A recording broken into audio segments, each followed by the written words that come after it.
Didius Julianus was Roman emperor for 9 weeks during the year 193. Julianus ascended the throne after buying it from the Praetorian Guard, who had assassinated his predecessor Pertinax. This led to the Roman Civil War of 193 to 197. Julianus was ousted and sentenced to death by his successor, Didius Severus. Early life. Julianus was born to Quintus Petronius Didius Severus and Aemilia Clara. Julianus's father came from a prominent family in Mediolanum and his mother was a North African woman of Roman descent, from a family of consular rank. His brothers were Didius Proculus and Didius Nummius Albinus.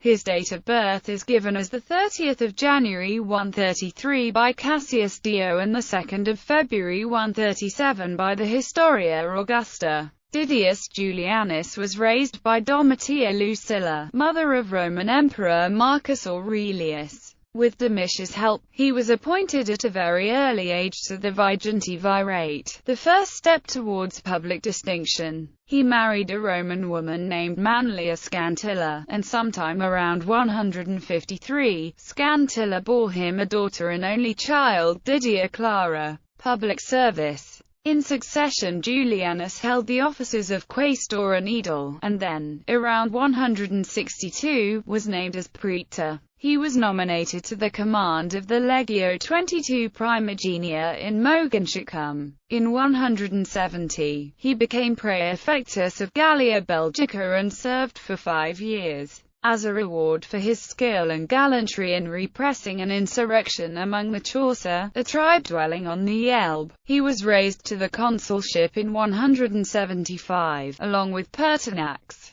He further distinguished himself in a campaign against the Chatti, ruled Dalmatia and Germania Inferior, and then was made prefect charged with distributing money to the poor of Italy. It was around this time that he was charged with having conspired against the life of Commodus. But he had the good fortune to be acquitted and to witness the punishment of his accuser. He governed Bithynia and succeeded Pertinax as the proconsul of Africa. Emperor. After the murder of Pertinax, the Praetorian assassins announced that the throne was to be sold to the man who would pay the highest price. Titus Flavius Claudius Sulpicianus, prefect of the city, father-in-law of the murdered emperor, being at that moment in the camp to which he had been sent to calm the troops, began making offers, whereupon Julianus, having been roused from a banquet by his wife and daughter, arrived in all haste, and being unable to gain admission, stood before the gate,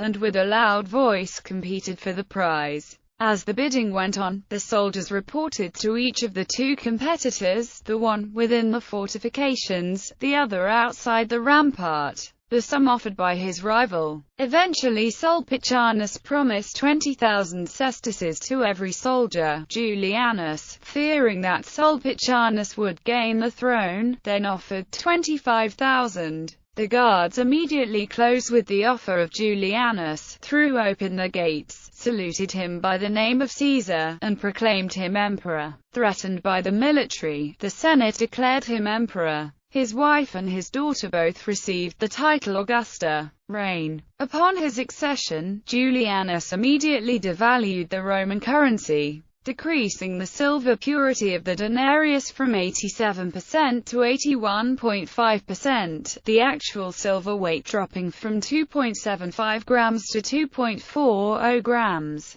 After the initial confusion had subsided, the population did not tamely submit to the dishonor brought upon Rome. Whenever Julianus appeared in public he was saluted with groans, imprecations, and shouts of "robber and parricide." The mob tried to obstruct his progress to the capital, and even threw stones. When news of the public anger in Rome spread across the empire, the generals Pescennius Niger in Syria, Septimius Severus in Pannonia, and Claudius Albinus in Britain, each having 3 legions under his command, refused to recognize the authority of Julianus. Julianus declared Severus a public enemy because he was the nearest of the three and, therefore, the most dangerous foe. Deputies were sent from the Senate to persuade the soldiers to abandon him, a new general was nominated to supersede him, and a centurion dispatched to take his life. The Praetorian Guard, long strangers to active military operations, were marched into the Campus Martius, regularly drilled, and trained in the construction of fortifications and field works. Severus, however, having secured the support of Albinus by declaring him Caesar, progressed towards the city and made himself master of the fleet at Ravenna. He defeated Tullius Crispinus, the Praetorian prefect, who had been sent to halt his progress, and gained over to his cause the ambassadors sent to turn his troops. The Praetorian Guard, lacking discipline and sunk in debauchery and sloth, were incapable of offering any effectual resistance.